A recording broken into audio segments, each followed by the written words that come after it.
Ça fait un moment que j'avais envie de faire une vidéo sur Descartes et j'arrivais pas à me lancer parce que je ne savais pas par où commencer, je savais pas quelle forme je devais lui donner. Est-ce que je devais faire une vidéo comme on en fait sur les chaînes de philosophie sur YouTube, c'est-à-dire une vidéo d'explication très pédagogique de ce que c'est que la philosophie de Descartes, ou si je faisais quelque chose de beaucoup plus personnel pour expliquer en quoi ma vie avait été vraiment changée par la lecture de Descartes, en quoi la philosophie pouvait être vraiment concrète et apporter des changements au quotidien.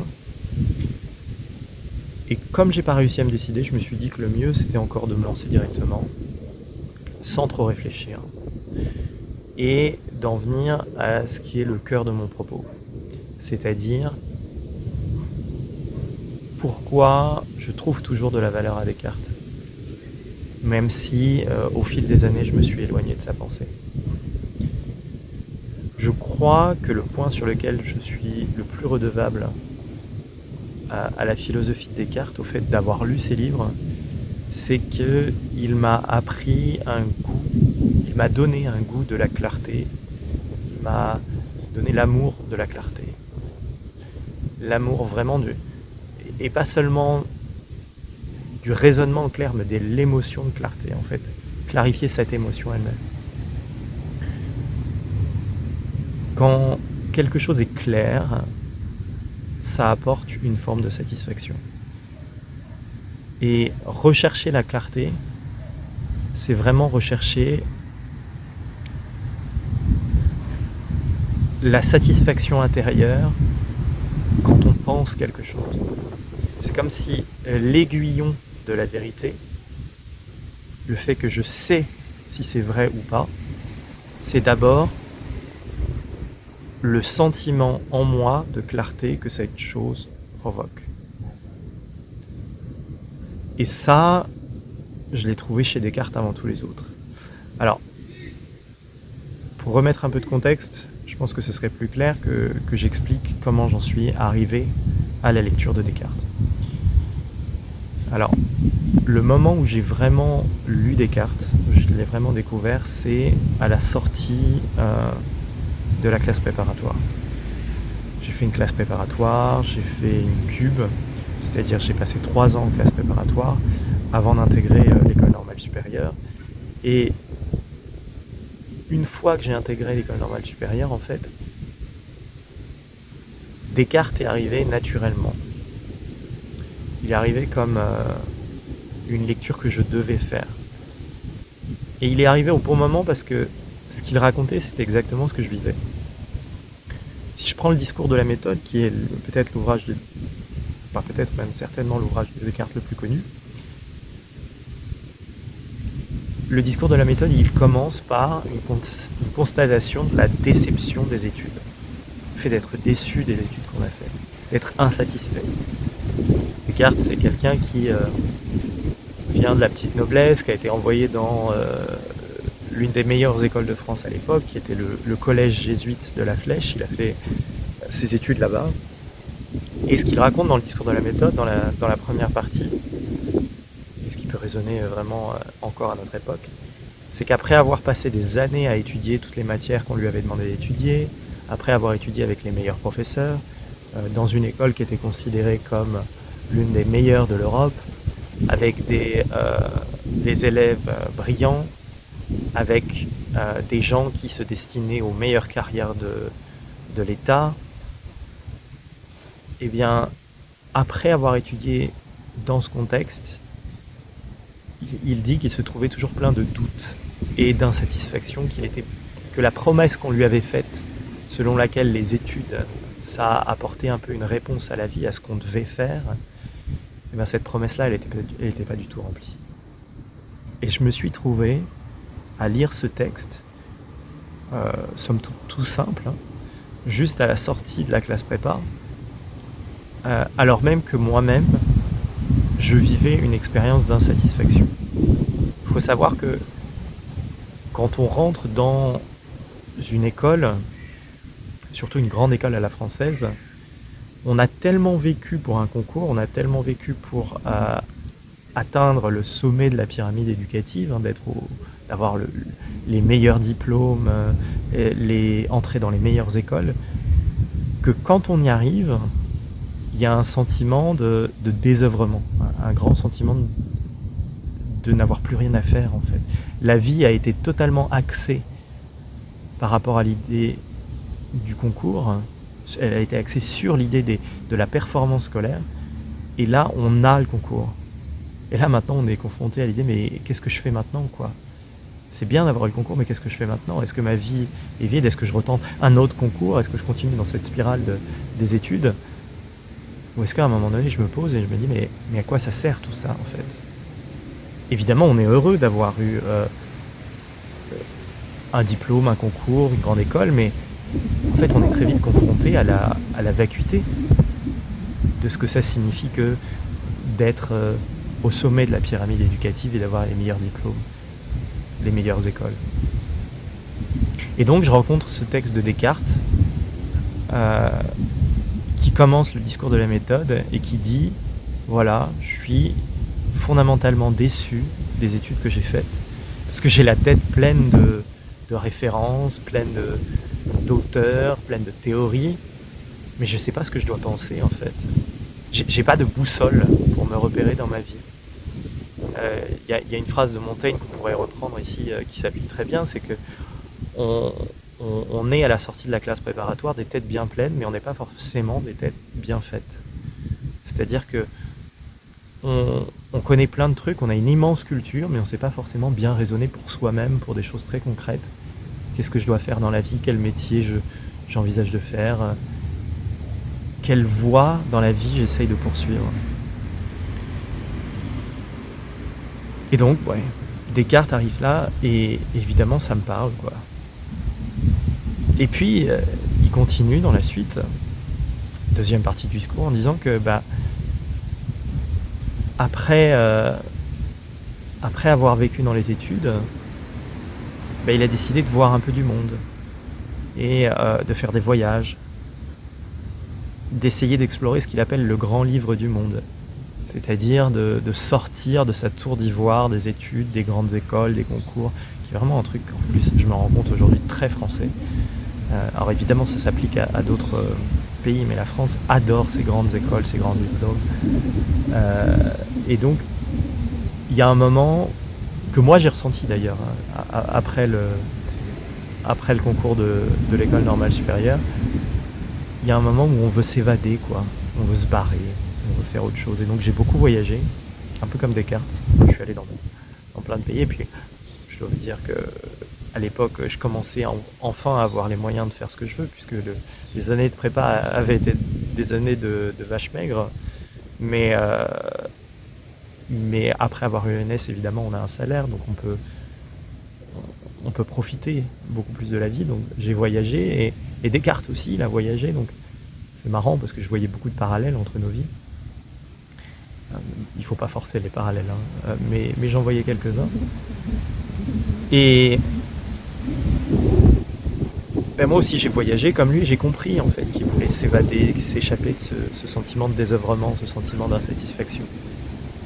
Mais il y a un moment donné aussi où même les voyages ça suffit plus, et c'est là que Descartes dit qu'il recherche la vérité non plus dans les livres, dans la culture, ni dans le grand livre du monde, non plus dans l'école, ni dans l'école de la vie, mais en soi-même, dans soi-même. Et que là il a un moment. Alors, biographiquement pour Descartes, ça se situe en Allemagne en 1619. Il a un moment, en l'hiver, où il s'enferme dans ce qu'on appelle un poêle, c'est-à-dire dans une pièce où il y a, dans une pièce chauffée avec au centre un poêle, en terre cuite ou en porcelaine, je sais pas, mais quelque chose qui lui tient chaud pendant l'hiver et où il va pouvoir laisser aller ses pensées, être enfermé dans un lieu clos et tranquille, et penser par lui-même et essayer de chercher la vérité en lui-même.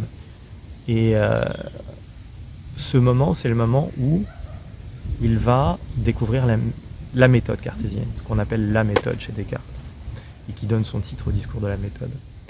Et ce qu'il dit, c'est que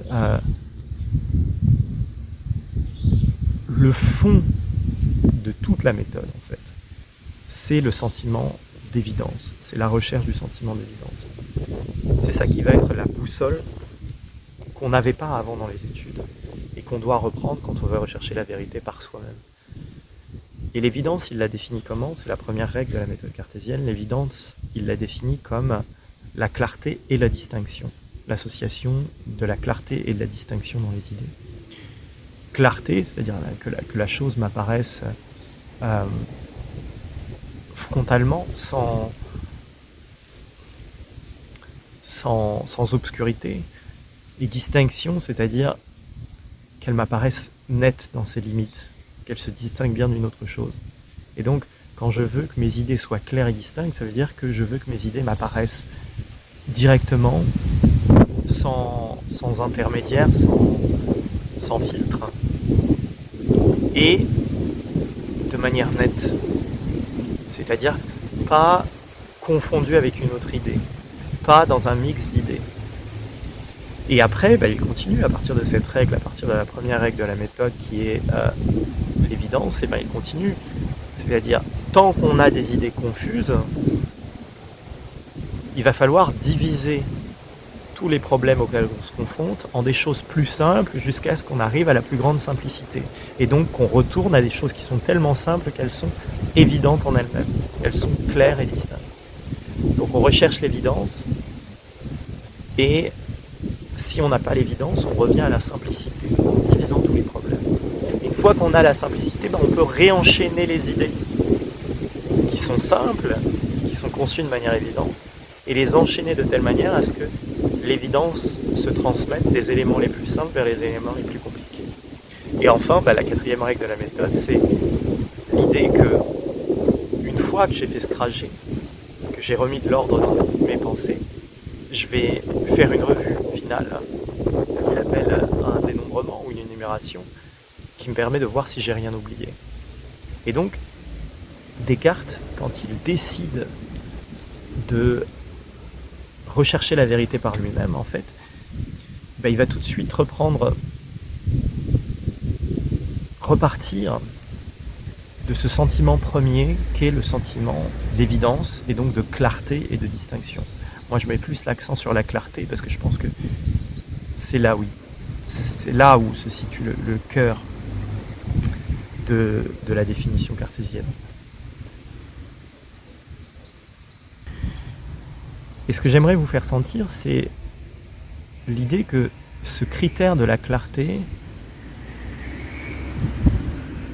il devient vraiment une boussole pour Descartes qui peut ensuite se mouvoir dans tous les domaines du savoir sans se perdre en fait. Descartes dit lui-même qu'avec la méthode, il est comme un homme qui avance dans les ténèbres et qui marche très lentement pour ne pas tomber. Mais marcher très lentement, ça lui permet justement de ne pas tomber, de ne pas s'égarer non plus. De ne pas faire en sorte que sa pensée divague, soit précipitée et puisse tomber dans l'erreur. Et ça, je m'en suis rendu compte dans ma propre vie. C'est-à-dire que j'ai senti que, en prenant la clarté comme critère premier de la vérité, une idée claire, c'est une idée vraie au fond, on ne va plus se perdre dans des divagations, des erreurs qui n'en finissent plus. On ne va plus perdre son énergie dans des efforts totalement inutiles. On va se concentrer sur ce qui est essentiel. Et au fur et à mesure, j'ai moi-même pratiqué cette clarté que Descartes recommande. Et je me suis rendu compte dans mes études, alors en faisant un master d'abord de philosophie, et puis après en passant l'agrégation, puis même après en enseignant, que la clarté était toujours ma meilleure amie en fait, dans la pensée. C'est-à-dire, c'est ce qui permettait de ne pas devenir fou en recherchant des pistes qui ne mènent à rien, en ayant des pensées qui ne sont soutenues par rien de concret, qui sont juste des trucs que des intellectuels peuvent imaginer dans leur tête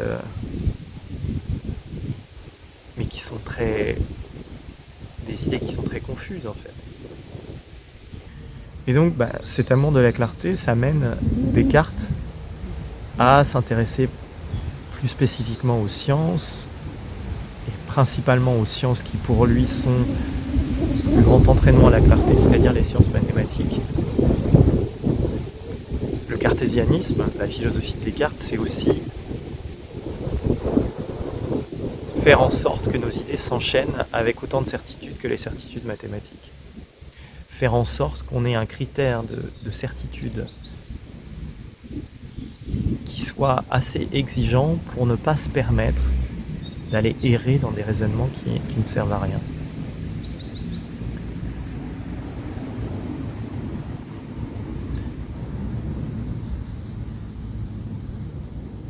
Et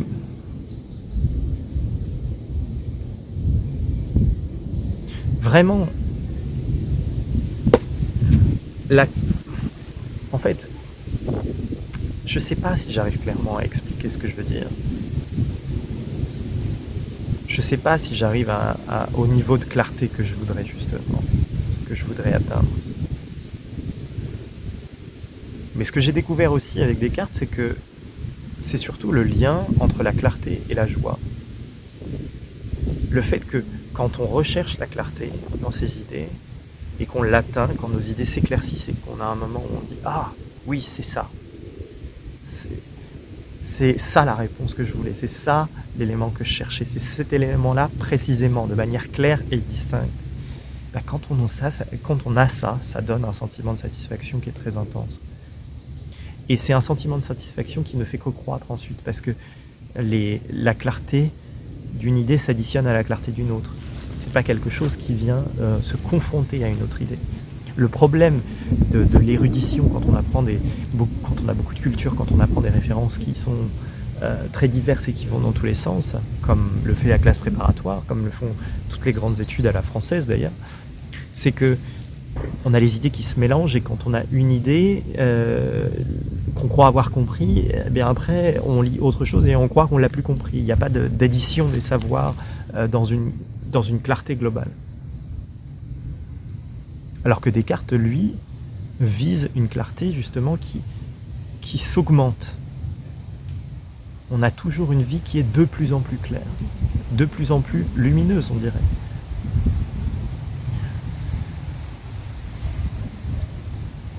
Alors, c'est vrai qu'à un moment donné, on rencontre certains obstacles.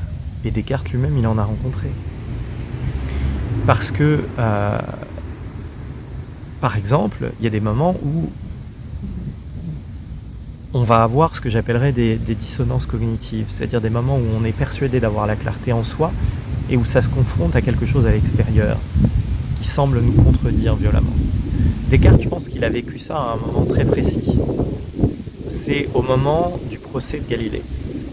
Parce qu'au moment du procès de Galilée, lui, il est dans une situation où, donc on est en 1633, où ça fait déjà plus de 10 ans qu'il s'est mis à sa méthode, qu'il s'est mis à la science. Il est proche d'avoir terminé son bouquin qui s'appelle Le Monde et qui est une nouvelle explication physique de l'univers. Il approuve le nouveau modèle de représentation de l'univers qui est le modèle héliocentrique, c'est-à-dire le modèle qui place le Soleil au centre et la Terre qui tourne. Et donc il est dans cette lancée et là il apprend en 1633 que Galilée, qui est le champion de l'héliocentrisme, que Galilée vient de se faire condamner par l'Église. Et ça, je pense que ça lui fout un coup assez rude. On le voit dans ses lettres. On voit même en partie qu'il est dans une forme de déni, quoi. Il ne veut pas y croire, il pense que l'Église va changer sa position, qu'elle va accepter l'héliocentrisme, mais cette acceptation ne viendra pas de son vivant. Et là, il est vraiment confronté à une dissonance cognitive. Pour une raison simple, c'est qu'il a toujours pensé depuis le début que la foi était compatible avec la science, et même que ces découvertes scientifiques, elles se faisaient à la gloire de Dieu, c'est-à-dire à la gloire de la création, de la manière dont Dieu avait créé le monde, et que elle était totalement compatible avec la religion chrétienne. Et là, le pape décide de condamner Galilée, et donc décide de condamner l'héliocentrisme, que Descartes ne peut pas renier, puisqu'il ne peut pas renier ce qui fait le fondement de sa philosophie, c'est-à-dire la clarté. Pour lui, une idée claire et distincte, c'est une idée qui est vraie, et donc l'héliocentrisme étant une idée beaucoup plus vraie que le géocentrisme, beaucoup plus claire et distincte, qui permet d'expliquer beaucoup plus de choses de manière claire et distincte, l'héliocentrisme, il ne peut pas l'abandonner en fait. Et donc il est pris un peu entre ces deux forces que sont la force de l'évidence, la force de la clarté. Je vois, je me représente cette chose de manière très claire, et d'un autre côté, sa foi, qui est la foi chrétienne et qu'il ne reniera jamais. Mais je pense justement que ce qui fait la force de Descartes, c'est que malgré cette dissonance, malgré le fait que il y a deux choses en lui qui s'opposent, il y a sa foi, ou disons l'autorité qu'a l'Église sur lui, l'autorité qu'a l'Église sur tous les croyants, d'un côté, et la raison de l'autre, et ben malgré cette dissonance, il ne va jamais abandonner la cause de la clarté. C'est-à-dire le camp de la clarté. Il ne va jamais abandonner l'idée que c'est l'Église qui a tort sur ce coup-là, quoi. Et que on peut essayer d'être dans le déni autant qu'on veut, mais il y a bien un moment où il va falloir que l'Église l'accepte. Et ça se voit dans les ouvrages suivants. Parce que s'il publie le discours de la méthode, par exemple, il le publie après la condamnation de Galilée, c'est qu'il a derrière la tête l'idée qu'il veut faire accepter sa physique, il veut faire accepter l'héliocentrisme, il veut faire accepter les idées qu'il conçoit clairement et distinctement. Il veut que se diffuse l'esprit rationnel et l'esprit qui fonde sa justification dans le sentiment de la clarté intérieure ressentie, pas dans une autorité reçue. Le discours de la méthode, c'est quelque chose qui doit introduire aux esprits les nouvelles idées, introduire au public toutes ces idées nouvelles qu'a Descartes, et qui doit habituer les gens, en fait, à penser dans le nouveau modèle. On va habituer les gens à penser avec la nouvelle méthode, et au fur et à mesure, la clarté va s'étendre, non seulement dans l'individu, mais même dans la société. Il y a presque chez Descartes une politique de la clarté, c'est-à-dire il faut que, en ayant un discours clair, des idées de plus en plus claires, la société s'améliore en réalité. Et c'est encore ce qui va motiver ses ouvrages dans la suite. Les méditations métaphysiques qui viennent après le discours de la méthode, son deuxième grand ouvrage, il y a encore l'idée que ça va justifier sa physique, qu'il va pouvoir la publier. Mais à chaque fois, il est confronté au fait que l'Église ne change pas. Et puis même le camp qu'il pensait plus proche de ses positions, c'est-à-dire le camp chez qui il avait été élevé, les jésuites. Je rappelle, j'avais dit tout à l'heure qu'il avait été élevé chez les jésuites au collège de la Flèche. Et même le camp qu'il pensait être plus proche de lui ne le rejoint pas en fait. Il y a une lettre où il dit qu'il sent qu'il va devoir entrer en guerre contre les jésuites, en guerre littéraire, c'est-à-dire il est pas très loin de devoir écrire des pamphlets contre eux, dire qu'ils ne comprennent rien à la physique. Et donc Descartes est continuellement déçu en fait par l'autorité religieuse, qui ne veut pas bouger. Mais, encore une fois, il n'abandonne pas la quête de clarté. En fait, je crois que l'idée de la clarté est réconfortante pour lui. C'est comme un foyer vers lequel on revient tout le temps quand on est face aux déceptions du monde. Et c'est comme ça, je crois, que je l'ai vécu moi-même, quand j'ai beaucoup étudié Descartes, pour mon mémoire, pour la grecque, etc. Quand dans ma vie, il y avait des choses qui étaient décevantes, des désillusions, des dissonances parfois entre ce que je croyais vrai et des choses auxquelles je croyais auparavant par autorité, parce que quelqu'un me l'avait enseigné, l'amour de la clarté chevillée au corps fait qu'on n'abandonne jamais la cause de la vérité, en fait. Parce que c'est trop évident, c'est trop en nous. C'est une évidence qui est trop grande. On ne peut pas la laisser tomber. Et donc il va falloir que ce soit l'autre partie du problème qui change. Je crois même à la fin, il n'avait plus trop d'illusions sur l'Église. Et il pensait bien qu'il fallait que le nouveau modèle s'impose. Dans son autre ouvrage qui est venu après les méditations, c'est-à-dire les principes de la philosophie, à demi-mot, il dit déjà que le modèle héliocentrique est le meilleur. Il dit déjà que la science rationnelle a gagné et que ce n'est qu'une question de temps pour que ses ennemis s'en rendent compte. Mais je crois que, justement, encore une fois, la clarté a toujours été un réconfort, parce que la clarté, c'est ce qui ne change pas. C'est le caractère immuable de la vérité. Ce qui est clair, c'est vrai de manière immuable. Ce qui est clair aujourd'hui ne disparaîtra pas demain. Si je conçois quelque chose clairement aujourd'hui, ça ne disparaîtra pas demain. Ça sera amélioré demain. Ça deviendra encore plus clair demain. C'est-à-dire que la clarté ira en augmentant, elle n'ira pas en diminuant. Une idée qui vient m'apporter de la confusion ne fait que m'emmêler, en fait. Que m'emmêler les idées ne me permet pas de progresser dans la clarté. Même au contraire, ça me ralentit. Alors qu'une idée claire, même si je reviens sur elle-même dans le futur, ne sera jamais une idée qui me freinera. Ce sera toujours une idée qui me permettra d'aller vers plus de clarté, encore plus de clarté, et donc encore plus de satisfaction, et donc encore plus de joie. Je pense que j'ai à peu près réussi à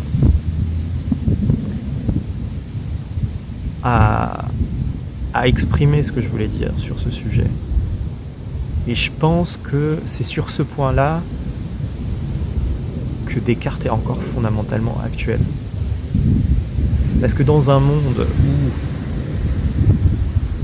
où on est bombardé d'informations, où avec les réseaux sociaux, avec Internet, avec les livres, avec les films, on a les avis de tout le monde au bout de notre doigt, à notre disposition immédiate. En fait, c'est comme si on vivait tous dans ce qui était auparavant le sommet de la pyramide éducative, c'est-à-dire ceux qui avaient accès au savoir le plus poussé et qui était réservé aux initiés. On est dans la situation où tout le monde peut être diplômé, tout le monde peut atteindre les meilleures études. Car les savoirs sont diffusables à l'infini, où tout le monde peut aller chercher, encore une fois en ligne, toutes les informations qu'il souhaite. Alors dans ce monde-là, où on est submergé par l'information, en fait, la clarté devient quelque chose de très actuel parce que ça devient le critère qui me permet de naviguer dans l'immense chaos d'informations qu'est le monde actuel. Elle me permet de me repérer, elle est une véritable boussole, en fait. Ce que je conçois clairement ne me trahira pas par la suite. Et ça, c'est une véritable découverte cartésienne. Ce que je conçois clairement ne me trahira pas par la suite. Ça ne fera que me donner une base solide pour une découverte future. Et ce que je conçois clairement ne sera qu'élargi, en fait, ne sera que conçu encore plus clairement. Ce ne sera pas un obstacle. Et donc, je pense que la lecture en particulier du discours de la méthode est d'une actualité très grande, même si je l'avais oublié depuis quelque temps. Je me rends compte à quel point c'est un texte qui a été fondamental dans ma vie. Et j'espère vous avoir montré pourquoi il est encore très utile, malgré qu'il a des centaines, malgré le fait qu'il des centaines d'années.